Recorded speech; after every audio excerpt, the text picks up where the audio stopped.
कुशल नहीं है। उन्होंने तो कहा है कि मुझे भूल जाओ और इन्हें भेजा है कि हमें योग, ज्ञान और तप सिखाएं, जिससे हमारा कल्याण हो जाए।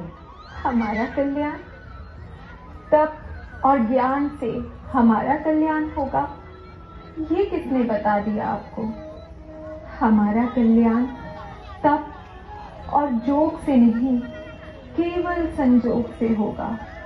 संजोग से, जब दोनों में कोई अंतर ना रह जाए, जब कृष्ण राधा और राधा कृष्ण हो जाए, बस हम तो इसी को ही योग मानते हैं और यही हमारा प्रेम योग है। ये जो आपका प्रेम योग है ना, इसमें दुख ही दुख है, पीड़ा ही पीड़ा है। भगवान श्री कृष्ण ने मुझे यही उपदेश देने के लिए आप लोगों के पास भेजा है, जिससे आपको प्रेम की पीड़ा से मुक्ति मिले। प्रेम की पीड़ा से मुक्ति दिलाने आए हैं आप? हाँ।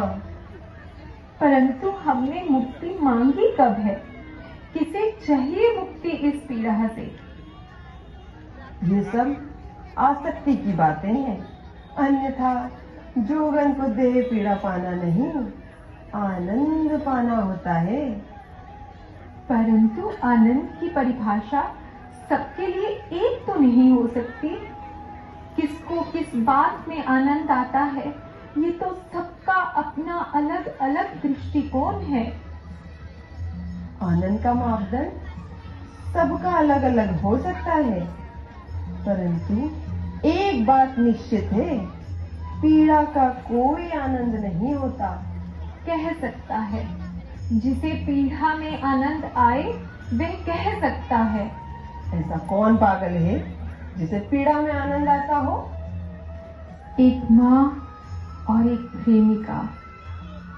माँ और प्रेमिका? मैं कुछ समझा नहीं। देखिए, बालक को जन्म देते समय हर स्त्री को कितनी असह्य पीड़ा होती है, परंतु एक माँ के लिए बच्चे के जन्म में इतना आनंद है कि संसार की प्रत्येक स्त्री इस पीड़ा के लिए लालायित रहती है। यही हाल प्रेमिका का है, जिसे जीवन में प्रेम का उपहार मिल जाए, जो अपने अधरों से प्रेम रस का प्याला लगा ले, उसे संसार में किसी और आनंद की आवश्यकता नहीं रह जाती। यही तो मैं कहता हूँ कि अधरों का प्याला तो क्षण मात्र के लिए हो सकता है, तत्पश्चात जो विरह जीवन भर तड़पाता है, उसका क्या उपचार है? ये जो आप बार बार विरह की बात कह रहे हैं, विरह कहाँ है? विरह तो शरीरों का हो सकता है, अन्यथा प्रेमी की आत्माओं में विरह नहीं होता। वे तो प्रत्येक क्षण एक दूसरे के साथ ही रहते हैं। ये सब कल्पना की बातें हैं। अज्ञानी मानव इस प्रकार की झूठी बातों में अपने आप को उलझाकर अपने आप को ही धोखा देता रहता है। आपने हमारी बात को कल्पना और झूठी कल्पना कहा।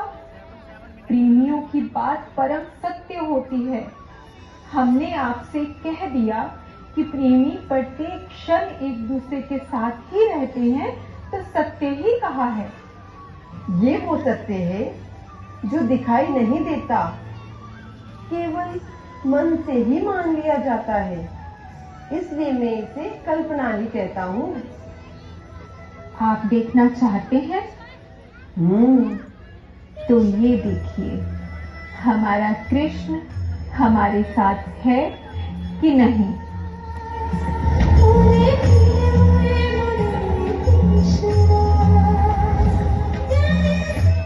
प्रभु, ये क्या लीला है?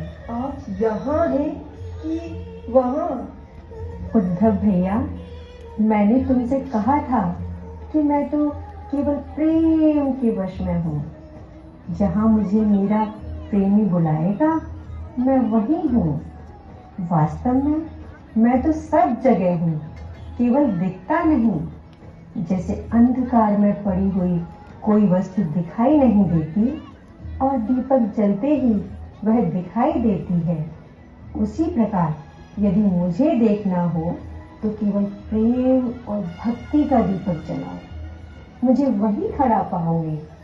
यही परम सत्य है उद्धव जी, और यही परम ज्ञान है। प्रभु प्रभु कहाँ गए? देखा उद्धव भैया, ऐसे ही क्षण भर के लिए आते हैं और पीड़ा देके चले जाते हैं। इस समय भी वो जरूर यमुना के तट पे गए होंगे। मैं उन्हें वहां जाकर देखती हूँ।